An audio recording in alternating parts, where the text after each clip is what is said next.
INFJ by nature, I've always struggled with holding on to my principles too tightly. My inner world is constructed of tales. I absorb stories from books, movies, and even other people as they share the intimate details of their life with me, just as I must eat and drink. There has never been a time when I wasn't engrossed in the magical settings of my books, or intrigued by various concepts and worldviews. However, there is a drawback to this. It can be all too easy to adopt an unrealistically optimistic worldview when your identity is derived from stories. My novels included a wide range of viewpoints that challenged my imagination. Although this is normally a good thing, it started to bother me. I started leaning on my idealism as a support during difficult times. You see, I went through difficult moments in my childhood, just like anybody else. In addition, I experienced severe depression as a teen, anxiety, and abuse in my early 22nd. I was underwhelmed by my real experiences, which paled in their brightness compared to how they played out in my novels, and even my life events were classed as should have been like or should be like. Can you relate, INFJ? I turned to the one truly safe place I had, my imagination, to flee the anguish and disappointment in my real life. I withdrew into my imagination when life got tough because no one could taint the story I made there. There, I always had the option of erasing or adding to my feelings and thoughts. I could create a different life for myself, a superior one. Instead of using my circumstances or the influence of other people, I might base my story on my own ideals. I would eventually return to this area in my brain so frequently that the rest of my existence would seem dull in contrast. I found the routines of daily life to be monotonous and unfulfilling, and I became more and more resentful of them. The fact that my relationships, academics, projects, and career might have all been better in some manner made flaws in my life obvious from every viewpoint. I was unable to let go of this unhappiness and unable to recognize how infatuated I had become with life's concept rather than the messy, flawed, yet lovely reality of my own life. The issue with idealistic thinking. The issue with placing too much stock on ideas is that, despite being a terrific place to start when creating the life you want, they don't exist right now. Ideals are what you could potentially accomplish in your profession, love life, and friendships. In other words, the highest standard you could set for any given situation. However, there are numerous instances where circumstances will simply not allow for your goal.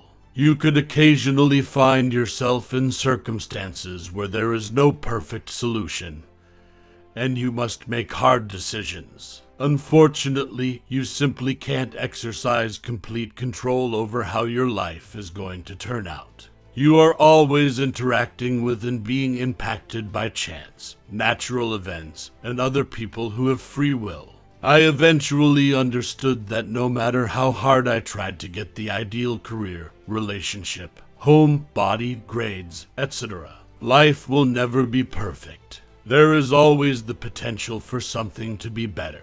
When I started to idealize different aspects of my life, I thought every choice I had to make would be either good or terrible, and there would be an easy path to happiness. Instead, I discovered that the fantasies had transformed into expectations that were incompatible with reality. When you spend too much time thinking about how things should be rather than how they actually are, idealism can become harmful. For instance, because I had read so many tales about the unfailing kindness and loyalty that might exist in literary friendships, I had the expectation that the friends I had in real life would be the contemporary equivalents of Sam and Frodo. Therefore, whenever a buddy said or did something that didn't fit into that relationship template, they were immediately knocked off their pedestal in my eyes, and I started to think of them differently as a result. Because the ideas in my head did not allow for faults, I entirely ignored the reality that people made mistakes. I became more and more miserable and despondent.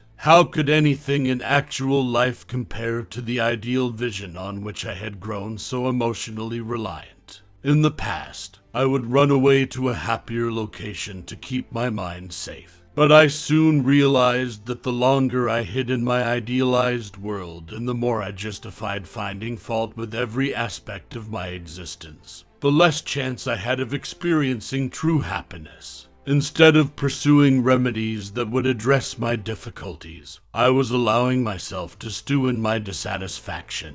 I wasn't learning how to manage problems because I thought the only relationships worth having would perfectly fit into my life. In my attempts to settle into a perfect adult life, I found it difficult to get past each failure because I thought the road to success was a smooth, upward slope.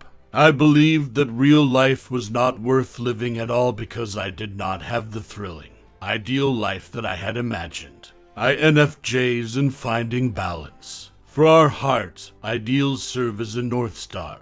Our moral compass and aspirations will be guided in the right way if we keep them in our minds and hearts. Ideals help us advance, but for that to happen, we must maintain them rooted in the tangible and actual world. If you're an INFJ like myself and struggle with being overly idealistic, these 3 strategies will be helpful. 1. Ask a buddy or other trustworthy person to hold you accountable. When you feel yourself getting too buried in thought or carried away by an idea, check in with them sometimes. Simply expressing your thoughts and feelings to another person makes them more genuine and improves your ability to understand them.